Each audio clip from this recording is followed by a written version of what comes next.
Good morning to all of you. जैसा कि मैंने लास्ट लेक्चर में आपको हरिवंश राय बच्चन के बारे में बताया था और मैंने आपको ये बताया था कि हम जो आपकी पहली कविता है उसको पढ़ेंगे और उसका जो एक एक पहरा है वो मैं आपको करवाऊँगा। हरिवंश राय बच्चन जी की जो आपकी पहली कविता है उसके दो भाग हैं। जो पहला भाग है उसका नाम है आत्म परिचय और जो दूसरा भाग है उसका नाम है दिन जल्दी जल्दी ढलता है। दोनों कविताएं एक ही कवि की हैं। आपके सिलेबस के अंदर बहुत सारी ऐसी कविताएं हैं जिनके कवि एक हैं लेकिन उन्होंने पार्ट दो दो लिख रखे हैं, तो उसका हम आगे जिक्र करेंगे। मैं उस विषय में अभी नहीं जाऊंगा, उस टॉपिक पर नहीं जाऊंगा। फिलहाल हम हरिवंश राय बच्चन जी की कविता को एनालाइज करेंगे, इसका विश्लेषण करेंगे, इसको पढ़ेंगे। आपको ये कविता तब समझ आएगी जब आप इस कविता की एनसीईआरटी की बुक लेकर साथ बैठोगे। या तो ये कविता आप निकाल लीजिए, वैसे मैं आपको पीडीएफ भेज दूंगा, आप उसमें से देख देख कर इसको समझ कर वीडियो वॉच करें तो आपको जल्दी समझ आएगी। तो मैं इसको स्टार्ट कर रहा हूँ, बड़े ध्यान से सुनना। इस कविता का नाम है आत्म परिचय। आत्म परिचय का मतलब क्या होता है? अपनी आत्मा का परिचय, मतलब अपने आप को जानना, अपने आप को पहचानना।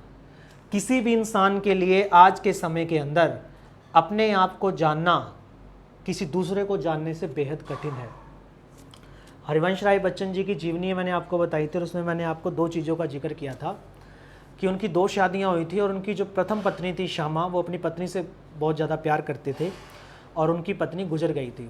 उनकी पत्नी के गुजरने के बाद 5 साल तक उन्होंने बिल्कुल भी साहित्य नहीं लिखा, लेकिन 5 साल के बाद जब उनकी दूसरी शादी हुई तो उन्होंने जब साहित्य लिखा तो ऐसा साहित्य लिखा कि वो एक महान कवि कहलाए। हरिवंश राय बच्चन को हालावाद का कवि कहा जाता है। हालावाद एक वर्ड आता है, हालावाद का मतलब होता है मस्ती। अर्थात हरिवंश राय बच्चन ये कहना चाहते हैं कि वो दुनिया की बिल्कुल भी परवाह नहीं कर रहे हैं, वो अपनी मस्ती में चलते जा रहे हैं। इस कविता में भी हमें यही बताया गया है। मैं कुछ पहरे हैं जिनको पढ़कर आपको बताता हूँ। हम स्टार्ट करते हैं। मैं जग जीवन का भार लिए फिरता हूँ, फिर भी जीवन में प्यार लिए फिरता हूँ। हरिवंश राय बच्चन जी कहते हैं मैं जग जीवन का भार लिए फिरता हूँ, अर्थात इस पूरे संसार का भार मेरे कंधों पर है, लेकिन फिर भी जीवन में प्यार लिए फिरता हूँ, लेकिन फिर भी मेरे जीवन में प्यार है। कर दिया किसी ने झंकृत छूकर मैं सांसों के 2 तार लिए फिरता हूँ। कहता है झंकृत, झंकृत मतलब होता है छू लेना है। जब कोई किसी को छूता है तो उसे एकदम झटका लगता है।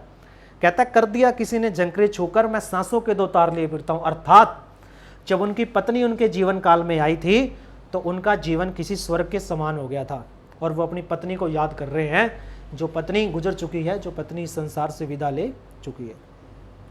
मैं स्नेह सुरा का पान किया करता हूँ, मैं कभी न जग का ध्यान किया करता हूँ। स्नेह प्यार, सुरा शराब, कहता है मैं इसका पान करता हूँ, प्यार रूपी शराब का पान करता हूँ। मैं कभी न जग का ध्यान करता हूँ और मैं जग का कभी भी ध्यान नहीं करता। जग जो कह रहा है, कुछ बोल रहा है, उसे बोलने का अधिकार है, मुझे मेरा कर्म करते जाना है। जग पूछ रहा उनको जो जग की गाते, कहता है जग उनको पूछता है जो जग की गाते हैं, जो